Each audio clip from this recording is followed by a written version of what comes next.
With the recent market volatility due to the tariffs, I'd like to welcome you to a special edition of the Friends of Sanctuary podcast. I'm Bartels, Chief Investment Strategist at Sanctuary Wealth. Today, I'm very pleased to welcome our guests, John Maier, Chief ETF Strategist, and Gabriela Santos, the Chief Market Strategist for the Americas at JPMorgan Asset Management. John and Gabby, thank you so much for joining us for this special edition. Thanks so much for having us. Thank you. It's a pleasure being here. There's so much to talk about. But John, I want to start with you. We're old friends. We are. We've known each other for almost 20 years. And for me, you are a legend in the world of ETFs. You're one of the first people on Wall Street to really guide people in the world of ETFs.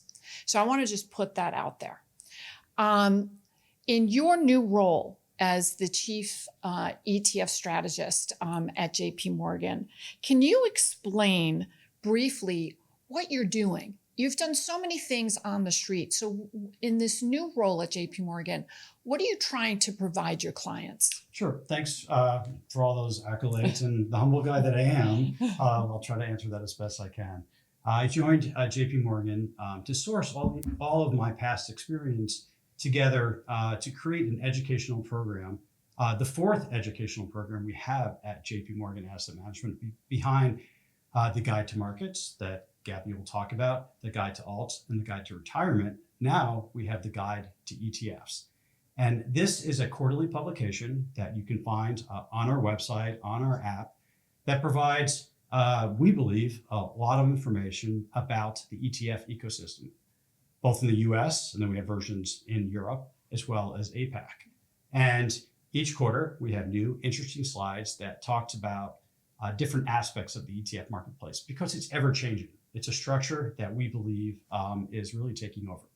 Well, what I can honestly tell our audience is you're one of the few people I know that knows the most about ETFs. So I just want to put that out there. There was a special ruling in 2019. It was called the ETF rule. Can you explain what that is? Because I think it was a game changer for the industry. Well, it really was a game changer for actively managed ETFs, which is what JPMorgan Asset Management focuses on. So basically, the ETF rule leveled the playing field. So if Maier and Bartels wanted to come to the marketplace with an ETF, or JPMorgan Asset Management wanted to come to the marketplace, the rules are the same. So historically, basically, to come to market, you took the 40 Act and applied for exemptive relief to do things that you wanted to do in an ETF that you wanted to bring to the marketplace. Now, because of the ETF rule in 2019, that leveled the playing field. And that brought a lot of active managers into the ETF marketplace. And that's the area that we are focusing and leveraging. Now, Gabby, I'm going to turn to you. You're the Chief Investment Strategist, and you head up the Global Market Insights Strategy team. So you know everything markets. And right now, investors need information, right? Mm-hmm. Tariffs have really rocked the markets, not just the equity markets, but we've seen also a lot of volatility from time to time in the fixed income markets. Can you first tell us a little bit about your role, and then I'm going to dive into what your thoughts are on the markets. Sure. So for our team, the Market Insights team, we were created about 21 years ago now. Time flies. And our basic guiding mission is still the same. Really, we aim to simplify the complex, to help our clients, to help investors make more informed, better investment decisions. So what we mean by that is we do research on the global economy, global markets, and really we try to derive what's the long-term theme rather than be dragged day to day with all of the headlines. And whenever we think about portfolios, we also focus on a much longer investment horizon.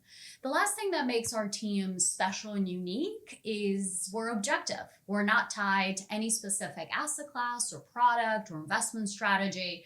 So we can really just share unbiased opinion. Do we like stocks? Do we like bonds? Do we like infrastructure? And I think that's still our guiding mission today. And it's never been so important because there's so many more headlines every single day. So there's this fancy little book that comes out of JPMorgan that I've seen occasionally with a lot of charts. Is that part of your team? That's right. So our main calling card that we created 21 years ago is our guide to the markets. It's at this point a 70-page book that we update every single day with charts and graphs, helping to visualize what's happening in the global economy and markets. And because we do think being objective is important, we don't directly include our views in the book. So it's used really around the investment world to share a variety of opinions with clients. Of course, we do provide the opinion, but it's equal parts research output as well as a tool to think about the world. Well, what I can tell you throughout the years, when that pops around, people love it, especially advisors. It's a very, very popular book, I can say. Good to hear. Gabby and her team are chartists. And we do. We take a lot of pride in being chartists. We like to say, what's the killer chart? That's where we start. Like, what's the really insightful but simple chart to visualize this whole complex world that we're living through and really simplify that complex. So John, I think you're going to create a document that becomes just as popular as this book, but now that you are a chartiste and you pick out this one chart, what's the chart you're highlighting now? Such a good point. And it's going back to that word, tariffs. So the chart that we're updating almost every day now is our estimate of the current headline tariff rate. And we have history going all the way back to 1900s. We have had moments where we have had higher tariffs in the 1900s, the 1930s, but we had been in this lower and lower tariffs environment, which you can see quite clearly for a few decades. And now we're trying to estimate where we are now and where we end up. And the initial announcement, we estimated tariffs got as high as 25% across countries. We've backed off that very high level, but the bar is still pretty high. It's still at about 18% in our estimate, which is still, you could see on the chart, still the highest since the 1930s. So I think this is what's driving this volatility in the market. It's this big change and this uncertainty about exactly where we end up and what that means for business decisions, consumer decisions, earnings, and hence investing. So let's get to the investing part. What are you seeing in the investment landscape? What are you telling clients about the markets today? So going back to this idea of tariffs and general policy change, I think for the markets really, of course, don't like uncertainty and don't like when fundamentals change versus expectations in the wrong direction. And I think we have gotten a lot more change in policy, especially trade, but also foreign policy, immigration, fiscal, than investors had anticipated. And in a way that we think slows down growth versus our estimates coming into the year and could boost inflation as well. So more of a growth headwind than we had been expecting. So one of our main messages for investors is not try to navigate where this chart or where the headlines end up every single day, but the general message of a cooling economy and uncertainty about exactly how much. That means really lean into diversification. Don't just be overly exposed to risk or a handful of companies. Really thinking about rebuilding the core, which I think we got away from. And doctors always say, whatever the problem is, focus on strengthening your core. So getting back to whatever neutral allocation, stocks, bonds, depending on the client's asset allocation, their goals, their risk tolerances. Exactly. Whatever your core is, to get a little bit closer to that when things are uncertain, when there is downside risk. And also a focus on perhaps some investing principles we had forgotten about, like a focus on quality and valuations, how much we're paying for companies. I think in these moments of uncertainty are extra important. So John, in this environment, how should investors be looking at the ETF landscape and investing? So Gabby kind of walked us through what JPMorgan is thinking about. No recession, maybe some inflation. How are you translating that into your thoughts in the ETF world? Well, if you look at the entire ETF ecosystem, the ETFs are just a structure. It's a structure that offers benefits like liquidity, transparency, cost effective, tax efficiency, which is really a superpower of the ETF, and accessibility. You can access almost any different part of the market, from gold to large cap growth to derivative income to short-term instruments. So you have the ability to build a portfolio using these innovative structures from our perspective. Right now, and to leverage off of what Gabby has been saying, diversification is key. We believe that having a balanced portfolio of both equity as well as fixed income, as well as derivative income, is a way to build a portfolio. Derivative income is a very interesting way and a very large part of the active ETF marketplace right now. Is that using like put calls and trying to take in the premium? So what they do is you have an underlying, there's obviously different strategies. Some are index based on the underlying portfolio, some are actively managed. But it's options Usually. usually? Option overlay. So depending if you're buying in the money or out of the money options, you have the potential for upside on the portfolio, but you're largely selling your upside on the portfolio to receive income received. And depending on the strategy, our strategies have lower volatility relative to the market, not talking about specific products, but it's providing you with a different source of income, a relatively high income. And volatility has been rather high lately.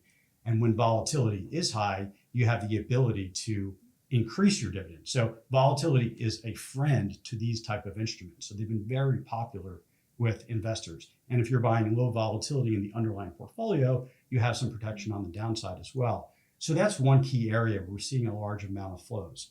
We're also seeing a lot of clients looking to protect principal, short-term instruments, the short part of the fixed income curve. There's been a lot of interest. We saw rates come down meaningfully this year. And so moving from the long end to the short end of the curve and still receiving a 4.5%, a 5% yield is something that investors are really finding attractive during these volatile times right now. So I'm going to ask you a curveball question. Okay. Because you are the ETF legend and you know everything ETFs. I've never asked you a I question. keep being called a legend. You are a legend. Take You're it. an ETF. In my world, you're an ETF legend. Gabby, I'm gonna turn to you now. There's been a lot of talk that 60-40 is dead. A portfolio of 60% equities, 40% bonds is dead. I would say maybe that's dead because maybe if you want to add the private market in, the alternative space.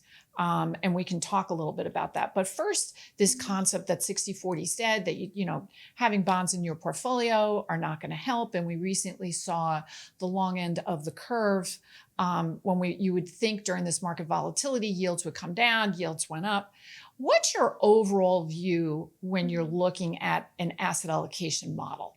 Yeah, and I think one of the good things in terms of portfolios from the first quarter is really that your traditional sources of diversification did end up working for you.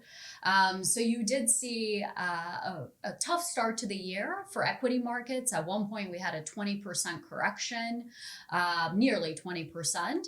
At the same time, during its worst, that we did see bond yields come down. And at one point, you were getting nearly a 5% boost from just your core fixed income. Now, that doesn't mean it's going to work every single day, every single month. But I think it was a good showing for bonds after a tough few years that when concerns are just at about peak uncertainty and peak fear about recession and economic growth, then bonds can do the trick. So a decent showing for the 60-40. However, I do think that some of the volatility we've seen in bonds since then, especially March, pockets of April, do show us that it's more of a 60-40 plus environment. I like that. So 60-40 with a twist. Because sometimes concerns are not just about recession. They're about other things like, for example, the US's fiscal position, or it's about inflation, or it's just about the functioning of markets. And then, like in life, we can't get everything we want out of one place or out of bonds. And that's where I think certain strategies that involve options or hedging equity downside make sense. Strategies that do involve private markets, whether you're accessing them through a public vehicle or not. Strategies where you're able to have a little bit more diversification than just your traditional plain vanilla 60-40 are all things that we see a lot of interest in. I think we should learn our lesson from 2022. Sometimes bonds don't do the trick. Doesn't mean we just completely ignore them, but that we just can't rely on them for everything we need. John, I'm going to ask you just about the structure of the ETF market. I can remember when ETF assets crossed $1 trillion, it was like a parade party. No one thought back then that they would attract that kind of capital. And you're going to tell me now how much they have. Where do you see the trends in the market going over the next couple of years? What do you think the number is? A quick guess. Oh, multiple trillions. 11. Wow. $11 trillion. When I started, the first report I wrote, I think there was $50 billion. It was Oh in my. 1999 when I was at UBS or PaineWebber.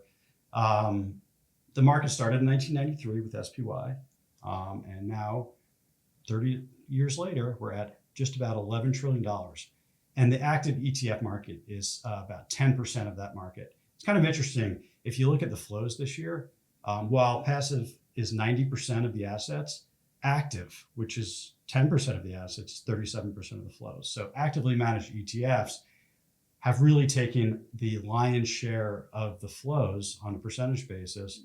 And a lot of that has to do with what we talked about earlier, is that ETF rule and then different tools that are available to portfolio managers. Because a portfolio manager can effectively manage a portfolio when most of the trades occur on the secondary market, buys and sells on the secondary market, not the primary market.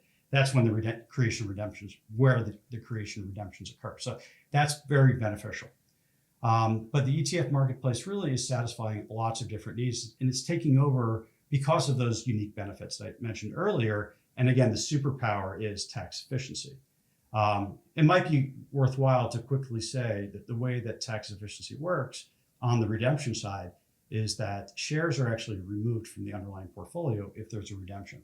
So shares, say if you have the underlying shares like Apple, NVIDIA, Exxon, and then you have the ETF shares that wrap over the underlying shares. And when there's a redemption, it works in reverse. Those ETF shares are collapsed and the underlying shares are just removed from the portfolio, not sold inside the portfolio, but removed from the portfolio and sold outside of the structure. So there's no taxable event, unlike a mutual fund where if there was a redemption, those shares are sold and potential capital gains are mutualized across all of the shareholders. So for example, say you bought a mutual fund in September and the market was down 20%. Let's look at like 2022. You may receive a 7% capital gain, but you're down 20%. You may have not experienced any upside. So the user experience is not tremendous. Yeah, that's the big problem with mutual funds. And I think you have a chart showing the flows into mutual funds and ETFs. And I think it's quite a dramatic chart where ETF flows continue to go up, but flows into mutual funds continue to go down. Yeah, it's quite stark. So cumulative flows into mutual funds have been negative, and flows into ETFs, both passive and active, have been positive, and they just go in opposite directions. And if I understand correctly, there are some mutual funds that have turned their funds into ETFs because of this trend. There's various different versions of. There's clones, which is an ETF that is essentially similar to the mutual fund that a fund company offers. There's new strategies based on the existing teams of managers that are slightly different, so they're not clones. Obviously, there's fee differences. There's a lot of complexities when you have a mutual fund shop coming out with ETFs that you need to contend with. At JPMorgan, largely, we are creating new strategies. not exclusively, but largely, using our existing managers and leveraging our intellectual capital, our technology to come out with the ETFs that we believe benefit the marketplace. So what I'm gathering is that this is a trend that's not likely to change. There's no way this is changing. I mean, it's Well, that's a definitive answer. It's just a better mousetrap. And why not operate in a better mousetrap? It's not to say mutual funds are going to go away. There's plenty of mutual fund companies that may not do anything. They have a tremendous amount of assets and they're happy with that. And the clients that are invested are happy. It could be retirement accounts. There's right now there's $19 trillion in mutual funds. There's $11 trillion of ETFs at a 12% growth rate. Assuming no growth in the market, we'll hit parity in 5 years. But of course, there'll be growth. We expect, right, Gabby? Oh, yes. So, Gabby, we haven't talked about the private markets. And in the wealth management industry, we're in the very early stages where companies have developed products that are more attractive than the traditional products in the private market. What are you generally saying to clients if they're interested in the private markets? Yes, absolutely. I think there's a really important reason why institutions, pension funds, or endowments have had about a 20% average allocation to alternatives for many, many, many years now. And it's really the aid that they can bring to portfolios, meaning they can bring alpha, that means higher return that you could get in public markets. It can help with income versus what you can get also in public bond markets. And it can provide diversification, getting to that idea of not relying on bonds for all the diversification you need. Now, what we also like to say, it's kind of like there's a killer chart we have in our sister book, The Guide to Alternatives, that shows a whole world of stars and satellites, meaning that it's not that one alternative can give you all these attributes or that every single type of investment in private markets serves the same purpose. There are those that help more with this alpha or higher income bid, especially things like private equity, venture capital, private credit. Then there are those that are more in the diversification and a little bit of income camp, things like real estate, infrastructure, some that are just diversification, like a hedge fund type of strategy. But really the way we think about it is the 60-40 is the sun. And then we have all of these different stars and planets in private markets around it. So that idea of a 60-40 plus. So that's the way we would think about it, a complement to what an investor is already doing in a public portfolio, thinking about these outcomes. And as a result, putting a combination together of different types of private markets. Now, of course, nothing in life is free. So it does come with a little bit more liquidity, right? You can't buy and sell every single day like you can in public markets. So it has a little bit less liquidity. A little bit less liquidity, a little bit more illiquidity. It comes with also the real focus on choosing the right manager, right? Someone that does private equity can hit the lights out or can deliver very negative returns. There's a much bigger dispersion there. And then lastly, fees, just thinking about the difference between what institutional investors are able to access versus more individual investors, although that all changes with time, of course, as you get more flows. So I think like active ETFs, this is really just a trend that's getting started and should see a huge amount of growth. This idea of this trickling down, not just to institutions, but individual investors having access to the aid in private markets. So you see the growth continuing. Absolutely. And basically as a percentage of allocation in the industry, it still remains very low. Oh, it's small. We mentioned 20% for institutions that have been doing this for decades, but if we just look at high net worth individuals, on average, we see 1% to 2%, if any, of course. So of course, it's not going to grow to 20% overnight at all, but just having a marginal increase in that allocation, I think huge upside potential for growth. So these wonderful chart books that you have, do you have to be a client of JPMorgan or are they available on your website? Because these sound like wonderful things to look at. They're free. They're out there. That's They're- right. So I can go up on the JPMorgan website and look for them. JPMorganfunds.com.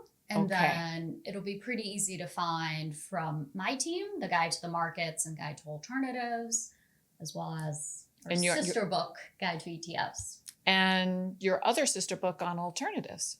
That's right. So from our Right. team, Guide to the Markets, Guide to Alts, as Got well it, got as it, got it, Guide got to ETFs. That's wonderful. So what are some of the other resources that are available to advisors and that have insights into your programs? For us, so we mentioned that the chart book, we don't include our opinion. We really think of it as a song sheet, but we do also provide the lyrics on top of that.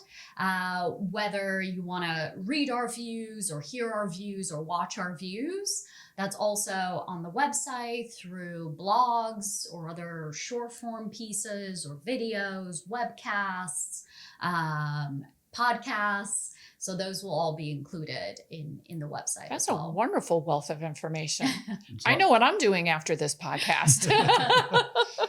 And we mirror some of that. We write short articles on different aspects of the ETF marketplace, take a slide, expand that. We have a monthly report we put out to the public. And then there's also information on our funds as well, because we do have approximately, we actually hit over $200 billion of ETF assets in the US and $235 billion globally. So we have 64 funds in the US. I think we have about 130 plus funds in aggregate globally. That's incredible. That's an incredible growth. And as the statistics show, the wealth here in the United States is just going to continue to grow. Mhm. So this is really a big growth part of the market. So we're coming towards the end of the podcast. And what I ask all my guests, because I'll never cover everything, and I want to make sure you get everything, all your messages out. So my last question, and I'll go to you, Gabby, first, is what haven't we talked about that you think is important? Or what do you want to reiterate that you think is really important to investors? What I'd like to reiterate is really this idea of getting back to the core. I think the last couple of years have been a bit strange in that just a handful of large American companies have done absolutely amazing, the so-called Magnificent Seven. But what we've seen this year is really the benefit of having diversification within equities, between stocks and bonds, and including private markets where possible. And I think that's very much the right approach always, but especially when there's uncertainty, when there are concerns about downside risk. You don't want to be uninvested, but you do want to be invested in a diversified way. And the last part that I really want to focus there is within equities, we have seen absolute outperformance from international equities this year. I know we've talked about this many, many times, but they're finally showing that they can deliver returns and diversification. We've had about a 14 percentage point outperformance from international stocks. Part of that, the weakening of the dollar by about 8%. So I think it's showing that when the policy uncertainty is very US focused, that there's also a benefit of having a little bit of exposure overseas. That's something we hadn't seen since before the financial crisis, really. So maybe this might stick finally. I think so. I think it's a push-pull. It's a push from just expensive US markets, high concentration in portfolios, a bit more policy uncertainty here, and it's a pull overseas.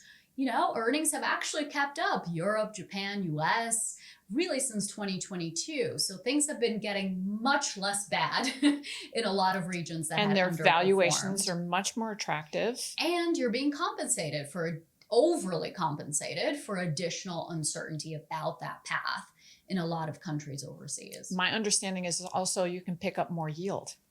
You can, whether you look at dividend yields, especially in Europe, for example, you have about double the dividend yield that you do here in the US. And you can also pick up some yield in certain parts of fixed income as well. If you think about, of course, emerging market debt or riskier bits of the international bond market. So I like this portfolio 60-40 plus. Yes. I like getting back to the core because I'm a Pilates person. See, you know the importance I of know the the core. importance of core. That's right. I like that analogy very, very, very much.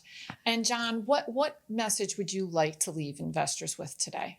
Well, I want to leverage off of what Gabby is saying, and that right now, given the dispersion in the market, active management really makes a lot of sense in many of the areas that Gabby discussed. But whether it be large cap growth or value or international, this is the time when you need a manager to look at individual securities bottom up, whether it be equities or fixed income, to find those opportunities, because I wouldn't say it's easy. Investing is never easy. But this is the time where a manager who has all those tools available to them, teams, technology, can take advantage of these opportunities in the market. And recently, Warren Buffett had his shareholder meeting for Berkshire Hathaway. And I want to end with my section with a quote from Warren Buffett. You don't want to be a no emotion person in all of your life, but you definitely want to be a no emotion person when making an investment or business decision. So the key here is to really remain diversified. The other part that I mentioned that I think that would go along with Warren Buffett's style and what you just said that he used to say or does say is patience. Mm-hmm. Yeah. Investing requires patience. And that's one thing Warren Buffett, he doesn't try to be the go-go investor, and he's been very patient and has had the best return in the history of the markets. Yep.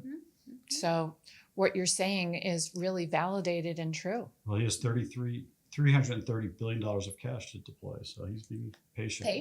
Patient. And we're going to have a new CEO. Yes. This has been so informative for clients, because I think what clients really need now is information. Mm-hmm. And what I've learned here today is that you're offering all of this information for anyone that's out there that wants to have it on JPMorganfunds.com. That's right. I know what I'm doing again after this podcast. I'm going to go look at some of these charts, because as many of you know, I love my charts. So thank you again. And I want to thank all of you for tuning in as well. Thank you for watching or listening to the Friends of Sanctuary podcast. Tune in next month to be sure not to miss out on the next installment of the series. Securities offered through Sanctuary Securities, Inc., member FINRA SIPC. Advisory services offered through the SEC Registered Investment Advisors, Sanctuary Advisors LLC, and True Independence. Sanctuary Wealth consists of the wholly owned subsidiaries, Sanctuary Advisors LLC, Sanctuary Securities, Inc., and True Independence, as well as Sanctuary Alternative Holdings, Sanctuary Asset Management, Sanctuary Insurance Solutions, Sanctuary Global, and Sanctuary Global Family Office.